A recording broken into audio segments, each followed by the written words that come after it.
There's one tiny decision you make every morning that secretly controls who you become. 5 years from now, you'll either whisper, "Damn, I actually did it," or sigh, "Wow, nothing's changed." And believe it or not, it all comes down to a choice, not a book, not a breakthrough, not some shiny new app you downloaded and forgot exists. I'm talking about something so ridiculously simple, you'll want to laugh. Right before you realize it's the one thing running your whole life. Every time you hit snooze, you're not buying 9 more minutes of comfort. You're renting your future, and the interest rate is brutal. Your brain? It's at its sharpest in the first 90 minutes after waking. That's when focus is free, clean, turbocharged. So if you use that golden hour to scroll through TikToks or argue in YouTube comment wars, you're basically pouring jet fuel into a lawnmower. Meanwhile, the people you admire, they're not magical. They're not meditating in Iceland or manifesting with moon rocks. They're just awake. And they know something you might be ignoring. Those first minutes, they're prime mental real estate. Uninterrupted, quiet, yours. Not because they love waking up early, but because they hate wasting their superpower on cat videos. And look, I've been there. The alarm goes off. You swear today's the day. Then suddenly it's 11 a.m. You're still in pajamas, eating breakfast while watching a video about being your best self, instead of becoming it. You don't need guilt. You need leverage. You don't have to wake up at 4 a.m. You don't need monk-like discipline. You just need 1 hour. One intentional hour before the world barges in with emails, noise, and chaos.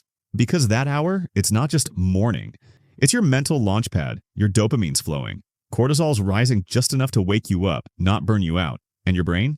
It's in wet cement mode. What you pour into it now sets. Scroll through gossip? You cement distraction. You cement momentum. And momentum is the stuff breakthroughs are made of. Don't worry. I'm not leaving you hanging like that unopened planner buried in your closet. Here's your 5 a.m. power ritual. Step 1. Water. Your brain just spent 8 hours stewing in its own dehydrated dreams.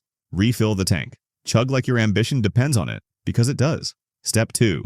Move, stretch, walk, push-ups. It's less about fitness and more about telling your body, "We're alive. Let's act like it."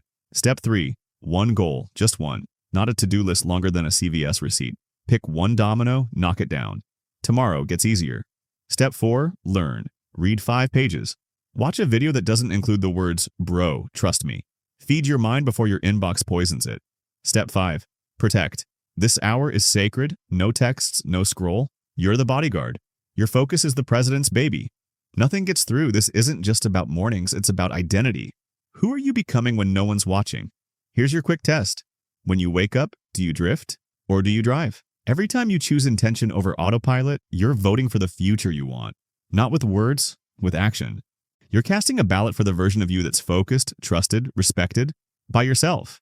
Not the one who almost tried. Not the one who keeps saying soon. Let's do some math. 1 hour a day equals 365 hours a year. That's 15 full days of focus. 15 days where your competition is still trying to remember where they left their keys. Stack that over 5 years. You've built a master's degree in yourself. 5 years from now, you'll either be binge-watching success stories or starring in your own. All because you made one choice. You showed up when no one was clapping. You kept the promise when no one was watching. You said, "This hour is mine." So, drop a 5 in the comments if your alarm is set, if you're done waiting, and you're ready to meet the version of you that doesn't hit snooze on their potential. Because let's be real, the next 5 years are coming. The question is, will you build your future or keep binge-watching someone else's?